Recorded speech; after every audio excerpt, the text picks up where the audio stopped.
Introduction to Information Security. Objective. This introduction is aimed at imparting a basic understanding of what information security is all about, and covers a broad spectrum of topics in the information security arena. Outcome. At the end of this chapter, you will have a clear understanding of concepts related to information security. Introduction. Information security. Leaving the second word alone for now, first we need to ask what information is. Information is nothing but processed data. Sounds too technical? What is data then? Data is simply a collection of facts or values which may exist in different forms, as numbers or text on pieces of paper, as bits and bytes stored in electronic memory, or just as facts in a person's mind. Now, getting back on track, what is information? Data, when arranged in a convenient form for a specific purpose, is known as information. To put it in another way, information may be credit card numbers, debit card numbers, PIN numbers, Gmail passwords, Facebook passwords, router passwords, and bank account PIN numbers, and so on. An organized set of data is called information. Types of data. Data can be classified as publicly available data, confidential data, and restricted or private data. When data is publicly available to all, it is known as publicly available data. Example: a bank's balance sheets and insurance policy details, a government's tender notices and job posts held by authorities. When data is available only to the people involved in a process or an organization, in other words, it is restricted from unauthorized access, it is called confidential data. Example: a manufacturing company's market forecast data, test cases and standards, a bank's customer data consisting of the addresses and phone numbers, or a government's sensitive scientific and medical research data.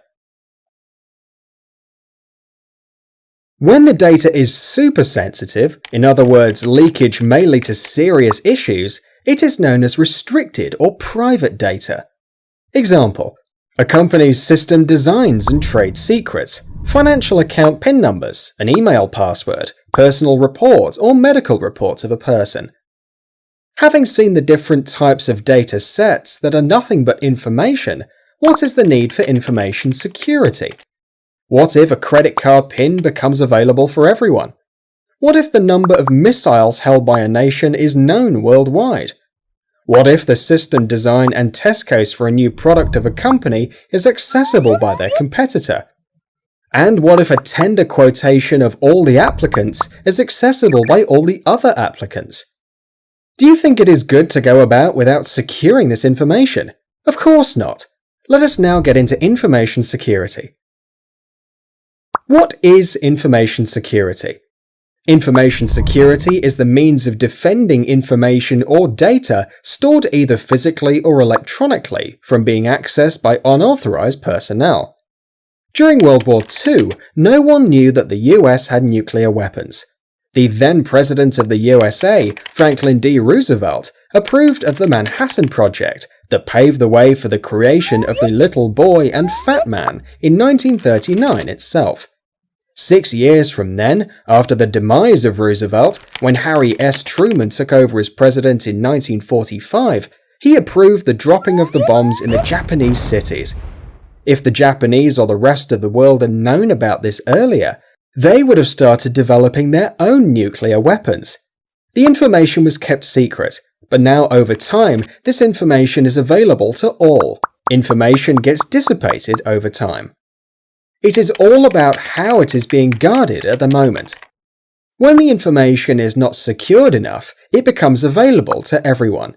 This weakness or gap in the system, which may allow an intruder to gain access to the information system, is known as vulnerability. When an intruder is able to use this vulnerability to arrive at sensitive data in the system, it is termed as an exploit. It has always been a tug-of-war between the terms vulnerability and threat. What is a threat? And how does it differ from vulnerability? Threat is a factor that can cause harm to a system, and the system has no control over it. But a vulnerability is a flaw in the system itself, which can definitely be treated. When explained like this, what are the possible threats?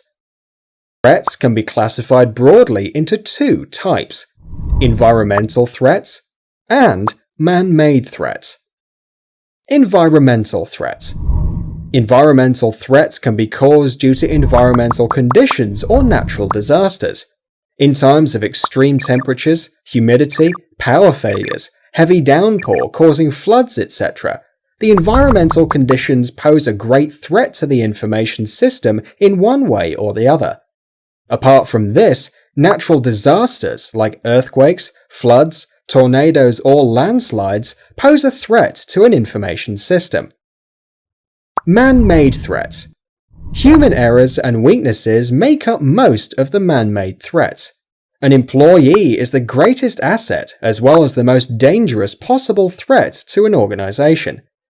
The first category of man-made threats are caused by the employees. This is also known as an insider threat. This may be unintentional as well as intentional.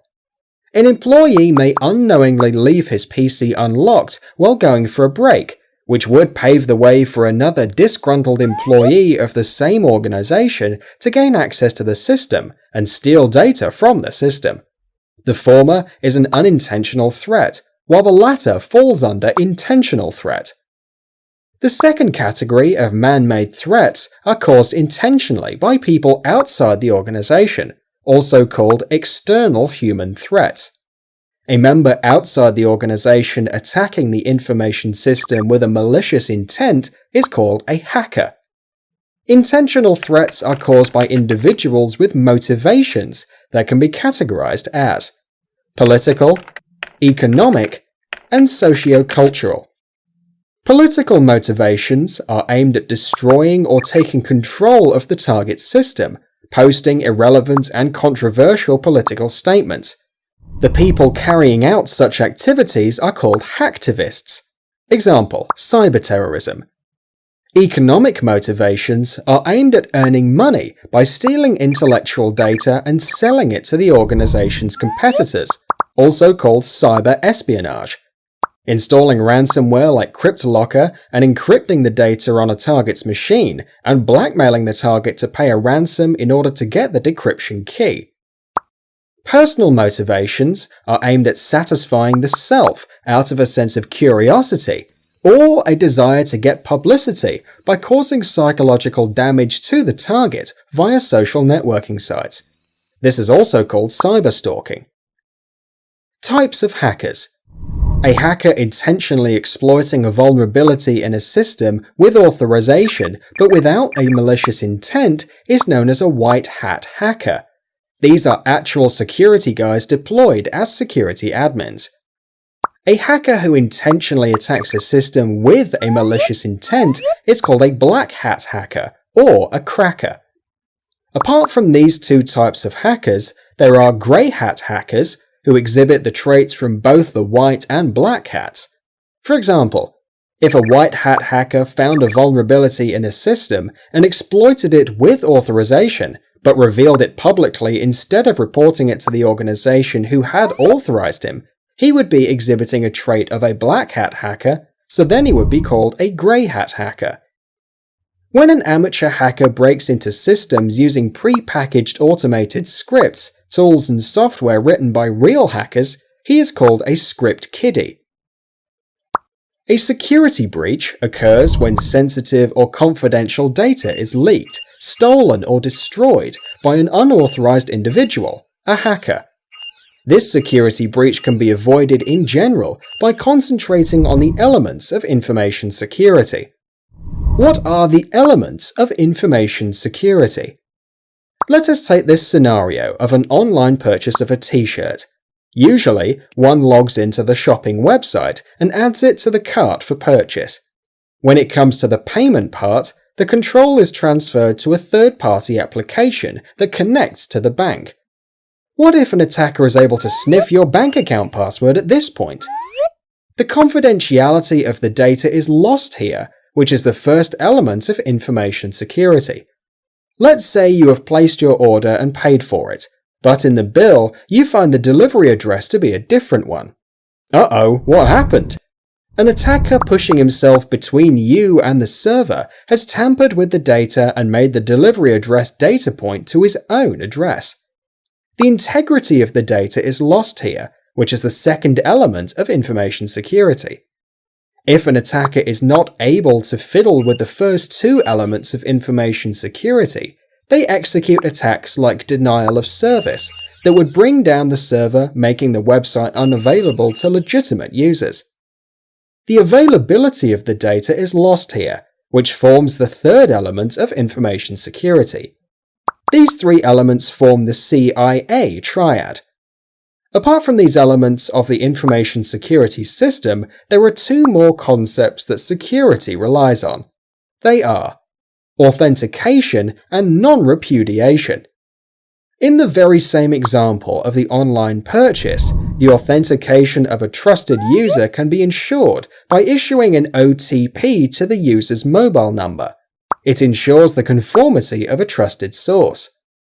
Non-repudiation is a byproduct of authentication, which ensures that the data sent to and fro between the communicating parties originated only from the parties involved in the communication. An organization, in order to ensure the security of its information, conducts a security audit that involves calculating the risk factors. What is a risk? Risk is nothing but the possibility of losing a valuable asset. To identify the loopholes or danger in an information security asset, risk assessment involves classifying the risks into two categories, namely, inherent risks and residual risks. Inherent risk. This is the risk that is faced when no controls or other mitigating factors are in place to guard the information. For example, in an organization, the lack of physical security measures such as CCTV, door access control mechanisms, etc. poses a higher risk of vital information theft. Residual risk. The risk that remains after the implementation of all control measures. For example, an organization can control the physical access to its premises either by having a security guard or by using electronic access control. When the organization seems to have nothing to be guarded physically, there is no need for it to protect its premises with either of the securing methodologies.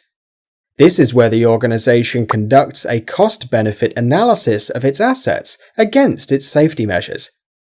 Irrespective of the results of the cost-benefit analysis, there are certain standards and compliances an organization is supposed to follow. These include ISO, International Organization for Standardization, 27001 and 27002. ITIL, Information Technology Infrastructure. COBIT, Control Objectives for Information and Related Technology. PCI SSC, Payment Card Industry Security Standards Council. And PCI DSS, Payment Card Industry Data Security Standard. Having seen what information security is and how information security is ensured by following standard practices, it's time to get to know how the attackers are able to get into the system. The process of exploiting a vulnerability in an information system to gain unauthorized access of data is called hacking. Hacking involves three phases: information gathering, gaining access, and anti-forensics. Information gathering. This is the phase where a hacker tries to collect as much information as possible about the target. Gaining access. Using the information collected, the attacker designs a blueprint of the target and executes attacks against them to gain access to the system. Anti-forensics. The final phase is to erase the tracks that would eventually lead a forensic investigation back to the hacker who executed the attack on the target. Course map. This course on information security is aimed at imparting the end users with the knowledge, starting right from the basics of information systems, the security measures being implemented, and the ways and means they get disrupted by hackers. The course map starts with imparting knowledge on how hackers gather information about a target, information gathering. An information system is comprised of individual systems, which, when connected, become a network, and when they start rendering services, they are known as a web. Even though information gathering and system-based cracking seem to be a good place to start, it really all starts with executing malicious software on the target system, or malware, and it would be unjust if it was not dealt with as the first step. Revising the flow, the course map starts with malware, followed by information gathering and the rest. This module covers ways in which a system can be attacked to gain information, system-based cracking, while this one deals with attacks pertaining to wired and wireless infrastructure of a group of systems known as network-based cracking. Following this is the web-based cracking module. By now, you would have noticed that all the topics are covered from a hacker's point of view, and you will be wondering why this is not dealt with from a security officer's point of view. To be the best policeman, one should think about crime from a thief's perspective. In the same way, in order to be a good security specialist, one must think from a hacker's perspective. This module, Vulnerability Assessment and Penetration Testing, deals with the prospects of evaluating an information system and its security state from a hacker's perspective. A question keeps nagging even now. What will the defending mechanism be then? Since the course is designed to cover topics from a hacker's perspective, a clear idea of how the hacker works is imparted. Defining a single defending mechanism will do no good. For example, to arrive at the number 9, one person multiplies 3 by 3, while another may add 5 to 4, and a third may simply start counting numbers from 1 in ascending order to arrive at 9. In the very same way, a single fix will, over time, be easily exploited by hackers, and it is left to the audience to come up with their own defense mechanisms. Having finished with the introduction for information security, let us dive deep into ethical cracking.